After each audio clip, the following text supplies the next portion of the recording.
Nick Krall has a plan, but is it the right plan at the right time for the Cincinnati Reds?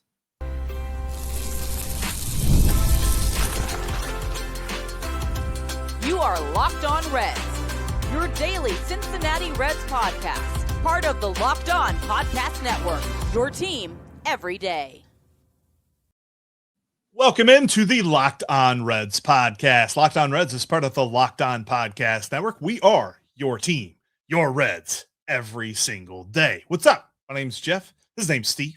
And we are lifelong Cincinnati Reds fans. We're going into our combined 16th season. We've been talking about the Reds for a while in podcast form, and we're glad that you're alongside us here today. We also want to thank you for helping us make Locked On the #1 sports podcast network in the country. On today's podcast, a little bit later on, we're going to talk about a couple of players that maybe aren't necessarily X factors or like the key guy, but a couple of guys that we are really excited to see them grow in 2026, or at least hopefully. We've got some realistic expectations for these guys coming up a little bit later on. In just a few minutes, I want to dive into what the Reds lineup looks like right now. If the offseason ended and there were no more moves, what's that look like? Because they really need to make another move. But we will begin with Nick Krall and the philosophy. And look, this isn't a new thing. This isn't like just revealed today. This is Nick Krall's plan. He's been talking about this for a while. And quite frankly, he has a plan. It's just not a good one. That's all on today's podcast that is brought to you by FanDuel. The wildcard round is here, and FanDuel is officially in playoff mode. So visit FanDuel, an official sportsbook partner of the NFL, and grab your Profit Boost pack every NFL playoff game day. All right, Steve, Nick Krall has hammered us in all press conferences that he's ever talked about the lineup and adding hitters and adding power and adding middle of the order guys. He's talked about line drives. If a guy hits more line drives than not, he's going to hit more homers than not at Great American Ballpark. Well, I was doing some digging on this. And do you know that since Nick Krall took over, the Reds have been the best. I'm not saying like close to the best. I'm not saying like, ooh, you got to squint really hard to see it. The best team in Major League Baseball at line drive percentage. This is according to Fangraphs from 2021 through 2025. No team has a better line drive percentage than the Reds. But based on my tenuous understanding of math, I don't think they've hit as many home runs as what Nick Krall would have led us to believe. Yeah, the theory was hit a line drive, you'll run into one, especially at GABP, and there you go. We got our bopper. We got our power hitter. It has not worked out that way. It has not worked out that way in multiple seasons. Just because a guy is hitting a line drive doesn't mean it's hitting the ground. It doesn't mean it's finding the open spot. If you hit a line drive instead of a home run, there's a chance that someone can catch it. And the other problem that the Reds have with this is when a guy does hit a line drive that drops, there's nobody on base. So right. the problem is if you're going to be a line drive hitting team, you got to have a lot of high on base percentage dudes. Guess what the Reds don't have? They don't have a lot of high on base percentage dudes, and they don't have a lot of guys that can hit home runs. So what you have is a lot of guys lining out or an inning. And we see this all the time where you get your leadoff hitter on, maybe even you get two. Maybe you get two, and then you strand two because there's nobody to drive them in. This is the Reds' philosophy. It's a broken philosophy. It doesn't work. Nick Krall is wrong, and he needs to, you were talking about trying to make a Friends reference for your wife when we were doing prep today on the show, just to give her a little chuckle. Here it is. The Reds need to pivot. They need to pivot. That's what needs to happen. Well, it's time to get a bopper, Jeff. It's time to get a bopper. Right, because I dove into this thinking, I'm like, all right, let's really look at what Nick Krall is saying, because he's said it for multiple years now. This isn't a Chris Valaika philosophy. This is a Nick Krall philosophy that he has said for multiple seasons. The whole line drive thing, got to hit line drives. And to your point, during the same time period, from the year 2021 through the year 2025, the Reds are right smack dab in the middle of the league with a .316 on base percentage. So they're no more better or worse than anyone else. And so I kind of feel like this is missing the point. Because a lot of folks like to say Nick Krall didn't know what he's doing. He didn't have a plan. Let me tell you why he's saying this.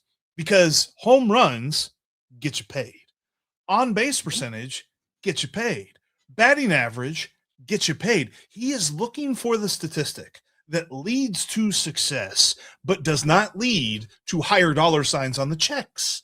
And so I at least acknowledge the fact that he's thinking about this, that he's going at this, but he's going at it from the wrong perspective, because on top of the line drive percentage that leads all of baseball during this time frame, they are 24th in hard hit rate, which means they're hitting line drives, but they're little loopers, they're finding gloves, and they're not going over the wall, because when you hit a medium to soft contact line drive, that ain't flying over the wall. Yeah, it's the wrong viewpoint. And it's like everything else Nick Krall does. It's half a thought. It's half a plan. It's half a formation. He's like, yo, we're going to hit line drives. Well, what's the rest of that? We're going to hit line drives that fall for hits, and we're going to drive guys in, and we're going to do other things. You're absolutely right in Powerful that. Line Those drive. are the things that get dudes paid. Those are the things you have to pony up for. To go out, even, we talk about going and getting a bopper. We talk about going out and getting a power hitter. If you go out and get a high RBI guy, that's a guy that's going to have a high on base percentage. He's going to have a high batting average. He's going to have a lot of RBIs, and he is going to get paid. This is the real problem. Yeah, this is the real problem, is that nobody wants to write the checks. Nobody with the authority to sign a check in the city of Cincinnati's baseball organization wants to sign a check. That's the problem. And the other part of this that makes me wonder about his philosophy, and we talked about this, Fangraphs has data for days. Some statistics were not really started to being counted upon until the 2000s, but batted ball stuff that's been around for a while. If you go back to 1985, 40 years, because you can take multiple season sample sizes on the Fangraphs website. So from 1985 through 2025, the Cincinnati Reds are third in line drive percentage. So the other part of my criticism of this philosophy makes me wonder if he's using this stat because the Reds really don't need to improve all that much in this stat, because, well, this is the stat we're looking for. We already have that stat. Oh, well, we don't need to do what anything. was that meeting? What was that meeting like? Did he walk in a room like, hey, listen, look, I know that everybody here wants to come up with ways to get better, but I have another idea. What are we really good at right now already where we don't have to do anything? Everybody go. Hey, excuse me, Nick. We're really good at hitting line drives. Cool. That is the philosophy. We are going to be a line drive hitting team. Nick, we already are a line drive hitting team. We're not winning everything. Perfect. We're a line drive hitting team. We already are. Yeah. And I don't want to bash on Nick Krall because I at least understand that there's a thought process behind this. I just don't think it's coming to a good conclusion because, like we said at the beginning, the line drive philosophy has not panned out the way that he has set, because he said when you hit line drives, you'll eventually hit home runs at Great American Ballpark. That hasn't happened. It's been multiple seasons now that if you split it up, I'm not talking about all season long, including road games. If you just look at teams hitting at home, the Reds are not in the top 10 as far as hitting home runs at home. And that is absolutely inexcusable, being that they play in one of the most homer-friendly ballparks. And so for me, this just seems to be too much thought given to a solution that is not successful. And so they've got to pivot, like you said. And pivoting should just be a Eugenio Suárez. Dude's already played here. You got to go give him a few bucks. Give him a few bucks. Bring him in. Put him at DH. Put him in the middle of the order. Let's get the opening day, because until you do that, you've got a lineup that looks like what we're going to talk about in a minute. And quite frankly, that lineup, Steve, it is not inspiring. The wild card round is here, and FanDuel is officially in playoff mode. Every game day during the NFL playoffs, FanDuel is giving customers even more ways to get in on the action. Because right now, every NFL playoff game day, FanDuel users get a profit boost pack waiting on them inside the app. Each game day, you'll see a pack loaded with multiple profit boosts that you can apply to bets that you like most. Open your profit boost pack first thing on game day and see what boosts you want to apply. The boosts give you more juice on the bets you already like instead of forcing you to bet something new. With all the different games that are going on, so many close games, and of course then you look at the Rams and the Panthers. Right now Panthers are 10.5-point dogs at home. I feel like the home dogs howl even in the playoffs, but man, the Rams look good. You got to look at all of that over on FanDuel, and you can make your picks, then apply your profit boost to go even bigger payouts while the playoffs get rolling. So visit FanDuel, an official sportsbook partner of the NFL, and grab your profit boost pack every NFL playoff game day. Thanks for making Locked On Reds your first listen of the day. And thank you for making Locked On the #1 sports podcasting network in all the land. Look, folks, you're everydayers. You already live your team every single day. Now take it up a level and go ad-free. If you would like ad-free Locked On Reds, join the Everydayer Club over on the audio side. You're going to get Locked On Reds in the audio channel with no interruptions, no commercials. You're going to get access to a members-only Discord server, and you're going to get a lot more all for just $5 a month or $50 a year. Go to lockedonreds.supercast.com or check the link down in the show notes to learn more. All right, Jeff, as fun as it would be to do an episode of They Got Their Guy, Gino is back. I can't wait. I would love to do that show. I really there is a possibility that we've got the lineup we're going to have. God help us. So we probably need to spend some time talking about what that looks like, because there's going to be some things that this team does that are going to infuriate us, that are going to make us crazy, but they're going to do it nonetheless. And we need to talk about the way that that's going to have to be structured if they're going to stumble into any success at all. And it really starts with how they piece together this batting order that's full of guys that are all starting out with hope as their strategy, and that are all starting out knowing that there's a lack of power and there's a lack of protection for Elly De La Cruz. So for me, I think you and I both agree that it starts with TJ Friedl. That's the guy that's going to be out there at the top of the lineup. He's demonstrated that he can thrive there at times when he's right. And that's going to be your leadoff guy. We have spent some time talking about Noelvi Marte being the #2 guy in this lineup. And I think if this is the team, if they don't go sign anybody else, you have to move Noelvi Marte out of the 2 spot. Noelvi Marte is going to have to drop down below Elly. So for me, buckle up. #2 in this lineup is probably going to be Gavin Lux, and he's probably going to be the DH.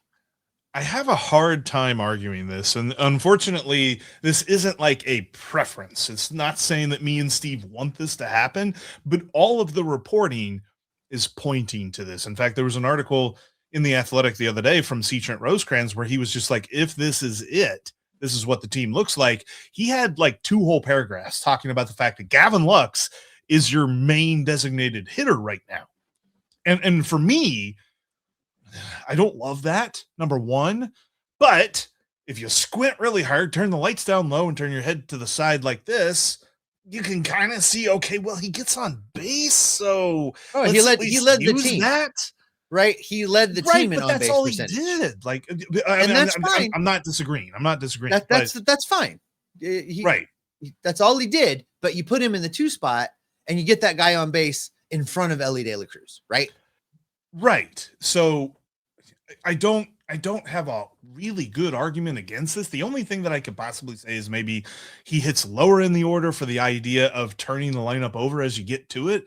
I don't know that having Gavin Lux in the 2nd spot doesn't dissuade Terry Francona from his favorite at-bat outcome, which is a sack bunt.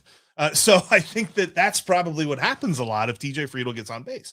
And so you're talking about a lineup that has 1 out before Elly De La Cruz steps into the batter's box almost, on a consistent basis. I don't know. Maybe that changes a little bit. Maybe they mess around with this, but this is why we are begging for them to go get a Eugenio Suárez. It's not because we think they're going to put him at first base or third base and his glove's going to be good. It's because he's going to DH most of the time. And then Gavin Lux slots into his best suited role, which is utility player, off the bench, get you a base hit when you need a base hit kind of guy, not almost everyday DH guy, because I just don't see how that really benefits the Reds.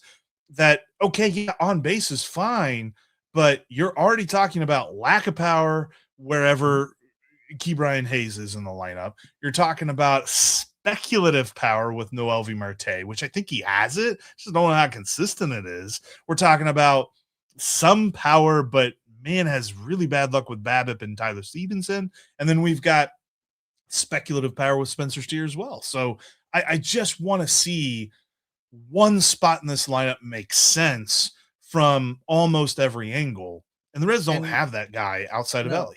And it's not going to make sense because of what we just talked about in the first segment. This team's not built for power. Nick Krall doesn't care about power. He just wants them to hit line drives. So that's going to be the lineup that you get. So if you're fielding that lineup, at least get guys on base in front of Elly who can hit for power. So what I do is I go Friedl, I go Lux, I go Elly, and now I slot in Noelvi Marte.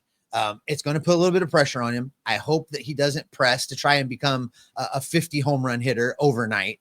But I put him behind Elly because he also has the potential to run into some bombs. If anybody in this lineup can hit you a home run besides Elly De La Cruz, it's Noelvi Marte. So I'm hitting him number 4 in an effort to have some type of a cleanup hitter. Then I'm going Tyler Stevenson at number 5. Then I'm going Spencer Steer at number 6. And then the hodgepodge of Hayes and the outfield and all of that comes next. That's what's going to be in your 7, 8, 9 slots for me. This, I think, is the best you can do. It's the best you can do with what has been assembled for Terry Francona. And I kind of feel bad for Terry Francona because that lineup's not going to score a lot of runs. If that lineup is to score runs, it's going to be because Friedl and Lux got on base and Elly or Noelvi ran into one. That's where this team's going to score runs. And unfortunately, that you can't count on that, but that is what's going to have to happen. And it just really cements that they've got to go get somebody.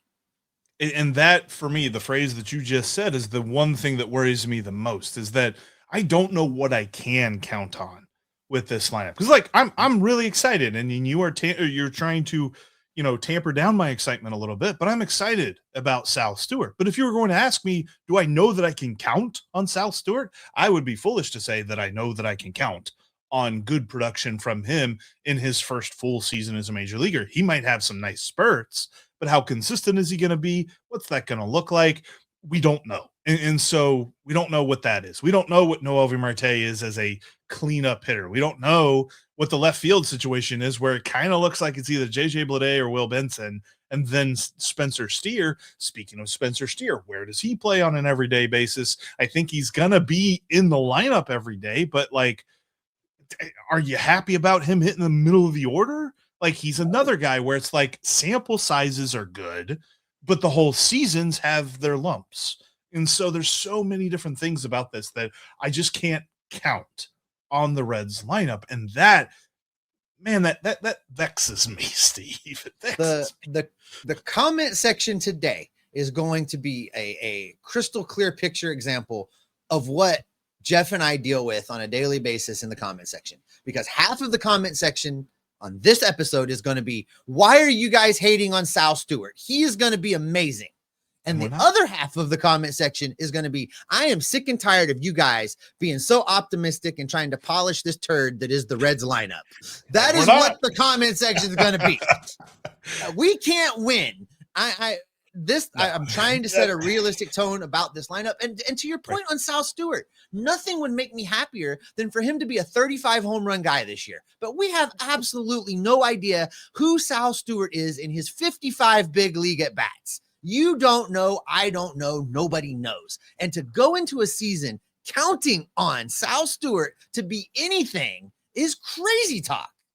Right. And the hard part for me, like thinking about the different movements, like, yes, Gavin Lux makes sense as an on-base guy hitting out of the second spot, but the rest of his statistics, like otherwise, like, I mean, he hit 269 was nice, but the 374 slugging, what is that going to equate to? Nick Krall, Nick Krall doesn't want him to hit for slugging. This is the thing. This is why I think is probably how it's going to go. Because the two numbers you just read, two numbers you just read are the only thing that matters. What's his batting average and how often is he getting on base? That's all that matters. If he's the DH, I don't care about his defense. I don't care about a position. I don't care what you're doing. If you can separate in your mind that a DH is supposed to hit for power, it's supposed to be the guy that hits 40 bombs and can't catch the ball. That's supposed to be the DH. The Reds aren't going to do that in this scenario. It's going to be the high on base guy. So you bat him at the top of the lineup. The rest of his stats don't matter because don't put him in the field. Don't count him for anything else but to hit the ball and get on base. Gavin Lux can give you that. I think it's a waste of the DH position, but Gavin Lux can do those two things. It's our new explanation for what the Reds do with the DH. Last couple of years, our explanation was, well, they're going to use it as a pseudo off day. And that didn't work very well. So let's see if this works. Asterisk for everybody but Elly De La Cruz. Print the banner. Well, I know this, Steve. There are some guys. Look, we are excited about these guys. It's like there's a difference between excitement and counting on and knowing what we're going to get and all this other stuff. But there are a couple of dudes that we haven't necessarily talked about as like the big X factors or the most important guys or whatever. But they are going to have interesting seasons. We're going to be watching them very closely. We'll tell you who those are coming up next. Let's be real. Managing your finances can feel overwhelming. Between subscriptions that you forgot about, bills that keep going up, and trying to figure out where all of your money actually goes each month, it's easy to feel like you're losing control. And who has time to track every transaction or hunt down hidden fees? That's where Rocket Money comes in. The personal finance app that helps you take control. It finds and cancels your unwanted subscriptions, monitors your spending, and helps lower your bills so that you can grow your savings. The automatic transaction categorization is a game changer. I can finally see exactly where my money is going each month. You can set budgets and goals, get personalized insights, and receive real-time alerts for large transactions, upcoming bills, and low balances. It even consolidates your checking, savings, loans, and investments into a single dashboard so you can get a clear view of your entire financial picture. To get started, just visit Rocket Money right now and let them help you get to reach your financial goals faster. Join at rocketmoney.com/locked on. That's rocketmoney.com/locked on to get started today.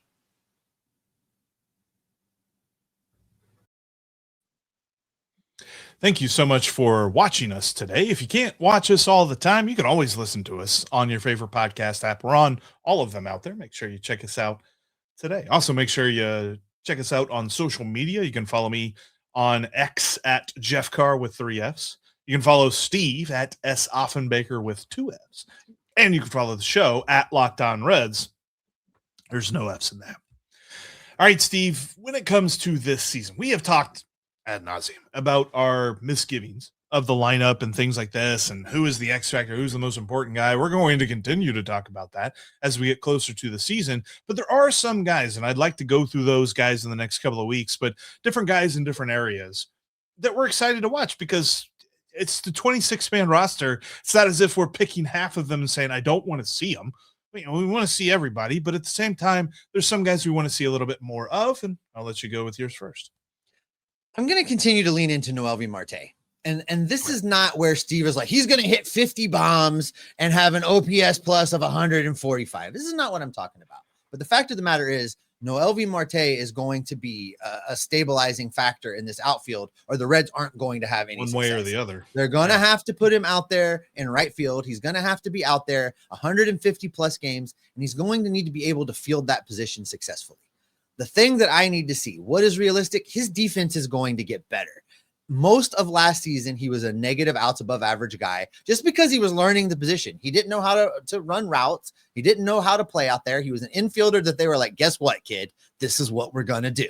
So he's going to be better at that this year. I made fun of him. We all made fun of him. You've all seen videos of him out there. And I love to do the Berman when he's chasing down a ball and he's rumbling, he's bumbling, he's stumbling to try to get to the ball. And he was getting more often than not. In fact, we talked about this recently.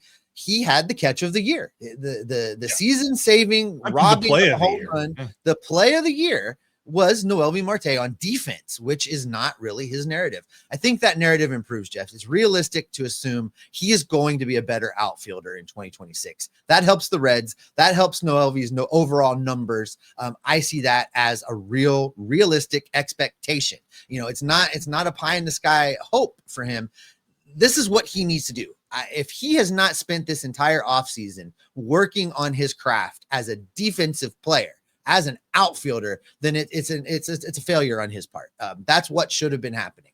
I expect his offense to improve as well. I expect him to be better. I expect his numbers to climb. I expect he can be a power hitter.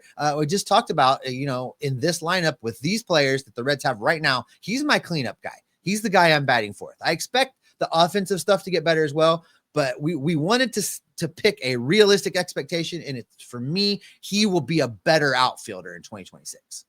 I think he's kind of the fulcrum for the lineup. Like, I kind of feel like Matt McLain's just going to have a better year because I just think he's a better player than what we saw from last year. It'd be hard for Matt to have a worse year. Or to be worse. Like, if he's worse, he's not going to be here for very long. Exactly. Exactly. And then Elly De La Cruz, I think, will be better. It's going to be Noelvi Marte where things start to swing, good or bad, with this lineup if he really takes off, because we saw when he was hitting doubles, there was a point last year where it felt like every time he stepped up to the plate, it was like 3 or 4 game stretch where it was like double. And then there was a triple in there as well. And you're like, dude, okay, you do this, we're going to be all right. And that's kind of how it feels going into the season, especially absent, a impact addition to this lineup. So I definitely am with you. I'm excited to watch him. I'm going to go to the bullpen because I want to see more from Graham Ashcraft. I'm really excited to watch him pitch. And it's not just because there are some people that say that he looks like me or I look like him or something like that, but it's a lot because he was a misunderstood pitcher last year, because everybody looked at the ERA and said, oh, we know who he is. The 3.99 ERA that's barely below 4. If it was 4 point something or other, we'd say, cut him, get rid of him because it's horrible. You can't have a 4 ERA. That's awful. We look at the fielding independent pitching, Steve. When we talk about this, we'll talk about this next week when we look at some statistics we like to look at. Fielding independent pitching, or FIP, is what the pitcher can control. They take out batted balls, and they really look at walks, strikeouts, home runs. Home runs the only batted ball thing that they leave in. Intentional walks, did he hit a guy, whatever it is, and they compile that into a number that looks like ERA. His was the best on the team for pitchers who had at least 65 innings or more, which he had 65 in a third inning, so he's right there. But for pitchers on that qualification, his was the best on the team, period, at 2.72. And the fact that his batting average on balls in play against him was 342 just meant that he was 50 points unlucky, because league average was like around 290. So there's a lot that went against him that fed into his numbers of the ERA that don't necessarily tell me who Graham Ashcraft is. Plus, I'm sorry, go ahead. No, there's a lot of folks out there right now that were a little bit lost. They're like, what are you saying? Let me break this down for you. Here's the old school eye test. There were a lot of times when Graham Ashcraft was on the mound that everybody behind him forgot how to field a baseball. Yeah. We remember these times. We remember these moments where Graham Ashcraft, like, what else did you want Ashcraft to do? Nobody would catch the ball. And that was a problem that Graham had. That is the think FIP, think unluckiness meter. That's what Jeff's trying to tell you. Graham Ashcraft was incredibly unlucky with what the guys behind him were doing when guys in the batter's box make contact with the ball. That's what FIP tells us.